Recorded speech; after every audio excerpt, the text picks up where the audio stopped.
Assalamualaikum warahmatullahi wabarakatuh. Lagi dalam ilmu pengetahuan alam tentang tingkatan organisasi kehidupan, pada kesempatan kali ini kita akan membahas tentang jaringan.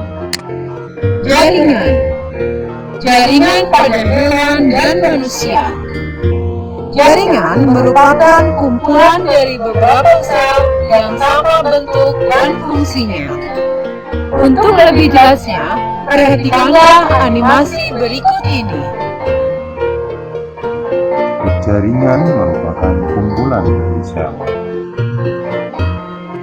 Pada tubuh manusia dan hewan bersel banyak, terdapat 4 macam jaringan, yaitu jaringan otot, jaringan epitel, jaringan penyokong, dan jaringan syaraf. Jaringan epitel adalah jaringan yang melapisi permukaan tubuh, organ tubuh, atau permukaan saluran tubuh hewan. Apa sajakah fungsi jaringan epitel?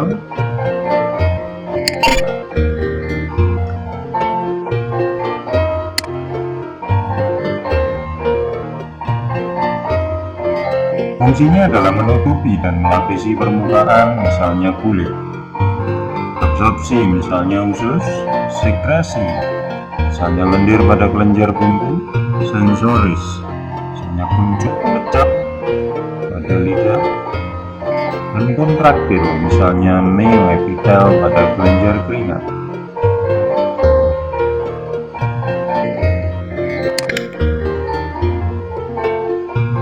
Ada 2 kriteria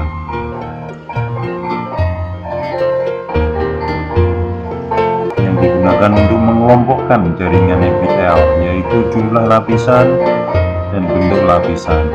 Jaringan epitel selapis yang memiliki 1 lapisan sel, sedangkan banyak lapis memiliki beberapa lapisan sel. Sel epitel dapat berbentuk pipi, kubus, silindris, ataupun transisional. Kombinasi lapisan dan bentuk sel akan menimbulkan istilah seperti jaringan epitel tipis selapis atau jaringan epitel kubus banyak lapis.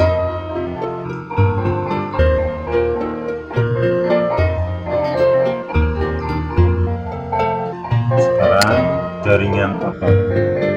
Jaringan otot adalah jaringan yang berperan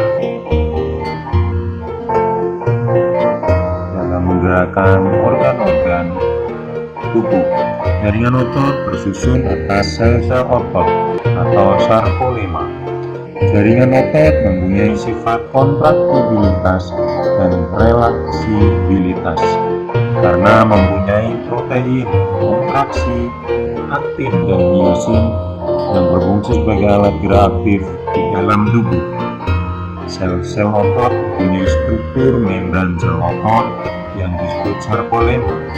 Sitoplasmanya disebut sarkoplasma dan serat otot disebut miofibril.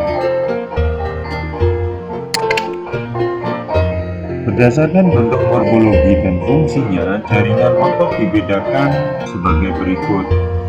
Yang pertama adalah otot polos. Otot polos ini dinamai sel otot polos karena memiliki miofibril yang homogen. Bentuknya adalah gelendong dengan 1 nukleus di tengahnya. Sel otot polos sifatnya tidak sadar dan tahan lelah. Sel otot ini juga dikenal dengan nama sel otot licin.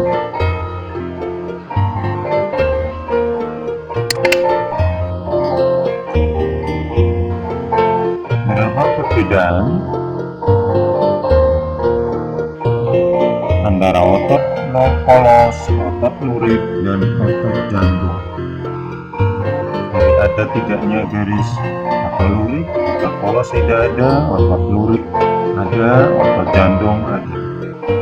Inti selnya otot polos hanya 1, otot lurik banyak, otot jantung banyak. Posisi inti sel terletak di tengah, otot lurik terletak di tepi, otot jantung terletak di tengah. Percabangan, otot polos tidak bercabang, otot lurik tidak bercabang, otot jantung bercabang. Sifat gerakan otot polos tidak sadar, otot lurik sadar, otot jantung tidak sadar. Kemampuan berkontraksi lambat tetapi tidak cepat lelah. Otot lurik cepat tetapi cepat lelah. Otot jantung lambat tetapi tidak cepat lelah. Otot yang kedua adalah otot lurik. Otot lurik nama lainnya adalah jaringan otot kerangka, karena sebagian besar jenis otot ini melekat pada kerangka tubuh. Kontraksinya menurut kehendak kita dan di bawah pengaruh saraf sadar. Dinamakan otot lurik karena bila dilihat di bawah mikroskop tanpa adanya garis gelap dan terang, berselang-seling melintang di sepanjang serabut otot. Oleh sebab itu, nama lain dari otot lurik adalah otot bergaris lintang. Selanjutnya adalah otot jantung. Otot ini hanya melekat pada lapisan dinding jantung. Strukturnya menyerupai otot lurik. Meskipun begitu, kontraksi otot jantung secara refleks serta reaksi terhadap perangsang lambat. Perbedaannya seperti selanjutnya adalah jaringan penyokong. Jaringan penyokong adalah jaringan yang berperan menyokong tubuh dalam melaksanakan berbagai fungsi. Jaringan penyokong dibagi menjadi 4. Yang pertama adalah jaringan ikat. Fungsi jaringan ikat adalah mengikat dan menopang jaringan-jaringan lainnya. Jaringan ikat mempunyai kerepatan sel yang longgar dan sel-selnya tersebar di antara matrik-matrik ekstraseluler. Selanjutnya, sel tulang rawan. Sel tulang rawan terbuat dari bahan yang padat, bening, berwarna putih kebiru-biruan. Tulang rawan dijumpai terutama pada bagian sendi. Tulang rawan tidak mengandung pembuluh darah tetapi diselimuti membran. Ada 3 jenis tulang rawan, yaitu tulang rawan hialin, tulang rawan fibrosa, dan tulang rawan elastis. Selanjutnya adalah jaringan tulang keras. Tulang keras tersusun oleh sel-sel tubuh osteosit yang hidup.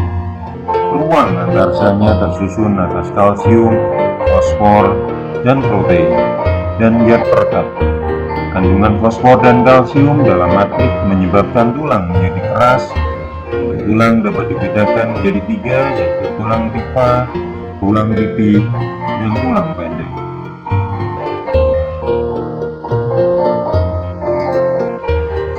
Selanjutnya adalah jaringan lemak. Jaringan lemak terdiri atas sel-sel yang penuh dengan minyak, contohnya di bawah kulit dan bantalan tulang mata. Selanjutnya adalah jaringan darah dan getah bumi.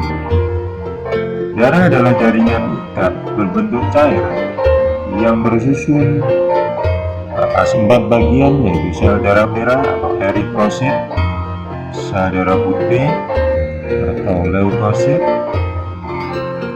keping-keping pembeku darah atau trombosit, dan cairan darah atau plasma darah. Jaringan selanjutnya adalah jaringan penyokong.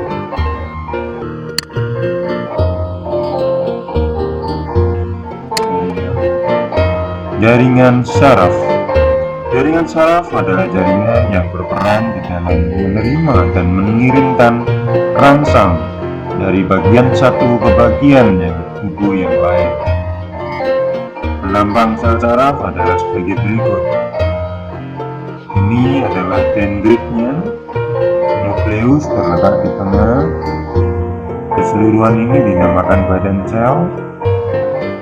Ini adalah mielin, dan di dalam mielin ada akson, dan di sini adalah reseptor. Jaringan pada tumbuhan.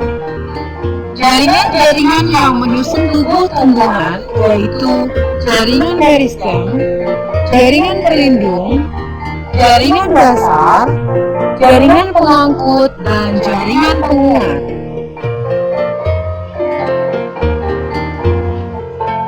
Jaringan meristem adalah jaringan yang sel-selnya bersifat embrion, mampu terus-menerus membelah diri tanpa batas. Jaringan meristem hanya terdapat pada bagian-bagian tertentu saja, misalnya pada ujung batang, ujung akar, dan kambium. Yang kedua adalah jaringan pelindung. Contoh dari jaringan pelindung adalah jaringan epidermis dan jaringan endodermis. Sel-sel pada jaringan tersebut terdapat pada permukaan akar, batang, dan daun. Sel-sel pipi dengan permukaan atas dan bawahnya sejajar. Jaringan ini berfungsi melindungi permukaan tubuh tumbuhan.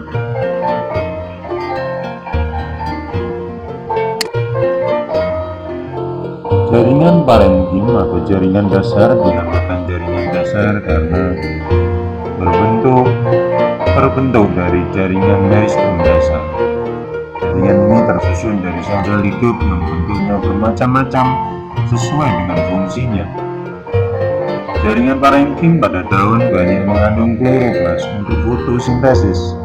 Jaringan parenkim juga berfungsi sebagai penyimpanan cadangan makanan.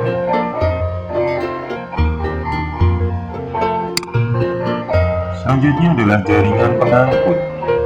Pada tumbuhan terdiri atas pembuluh kayu atau xilem dan pembuluh tapis atau floem. Xilem berfungsi mengangkut air dan mineral dari dalam tanah melalui akar hingga ke daun. Sedangkan floem berfungsi mengangkut hasil fotosintesis dari daun ke seluruh bagian tumbuhan. Xilem dan floem terdapat pada akar, batang, dan daun.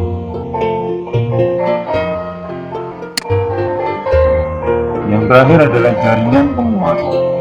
Contoh dari jaringan penguat adalah kolenkim dan sklerenkim. Kolenkim tersusun oleh sel-sel yang berdinding tebal pada sudut-sudutnya. Kolenkim dijumpai pada bagian tubuh yang tumbuh dengan cepat dan perlu diperkuat. Misalnya pada tangkai daun. Sklerenkim mengalami penebalan oleh lignin atau zat kayu atau senyawa lain pada seluruh bagian dinding selnya. Kolenkim berupa sel-sel hidup, sedangkan sklerenkim berupa sel-sel mati. Demikian penjelasan tentang jaringan pada hewan dan tumbuhan. Semoga bermanfaat. Wassalamualaikum warahmatullahi wabarakatuh.